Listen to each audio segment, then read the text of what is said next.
जैसा कि आपको पता है कि पिछले कई दिनों से एसटीईटी के अभ्यर्थी जो है लगातार धरना प्रदर्शन कर रहे हैं।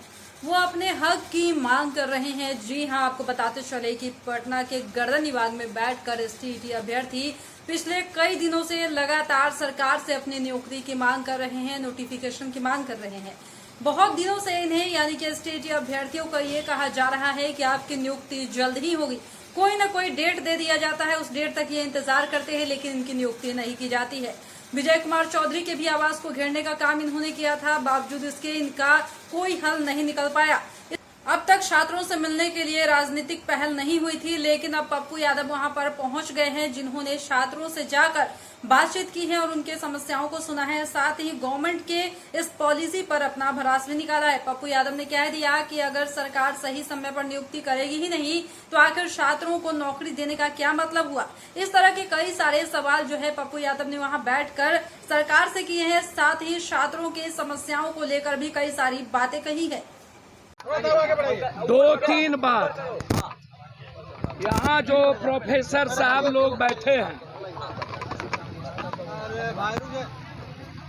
ये मानव निर्माण के, समाज निर्माण और विश्व निर्माण के बौद्धिक लोग। यह सरकार, भारत हो या राज्य, हमेशा से इस कंट्री में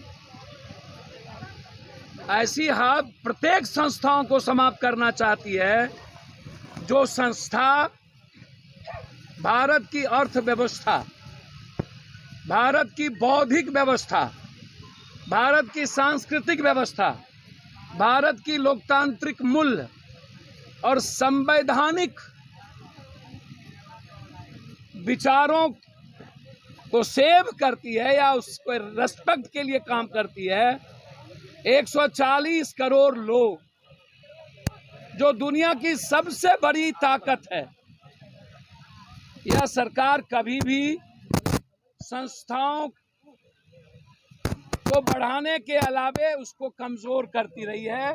चाहे वो न्यायपालिका हो, चाहे वो फिल्म लाइन का हो, चाहे वो किसान का मुद्दा हो, चाहे वो बैंकिंग हो, चाहे वो ईडी हो, चाहे वो कॉलेजेस हो, चाहे वो अस्पताल हो। वन नेशन का डिमांड है, इंडिया का डिमांड है संविदा और नियोजित जैसी चीजों को शब्द से हटाइए। ये आप अभाव में और डर में रख करके किसी व्यक्ति से एक बेहतर इंसान और बेहतर राष्ट्र और बेहतर विश्व की कल्पना नहीं कर सकते हैं।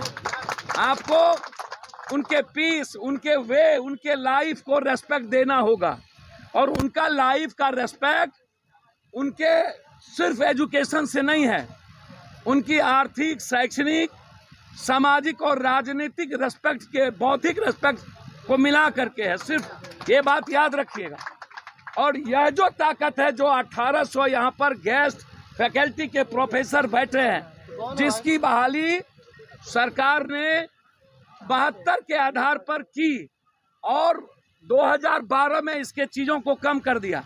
सरकार ने कहा कि इंटरमीडिएट की पढ़ाई को हम हाई स्कूल में ट्रांसफ़र करेंगे, लेकिन कॉलेजेस में इंटरमीडिएट की पढ़ाई चलती रही और वहाँ से 1200 टीचर को कम कर दिया, 1700 को। उसके बाद गेस्ट फैकल्टी टीचर जो बिहार का है, जिसको 55 साल, एक तो 6 महीने में आप तनख्वाह देते हो, दूसरी चीज़ कॉलेजेस की स्थिति यूजीसी के मुताबिक नहीं है, आप इसको उठा के देख लें। बच्चे हमारे बहुत मुश्किल से, जो गेस्ट फैकल्टी के टीचर आए हैं, वह अपने वक्त के अनुसार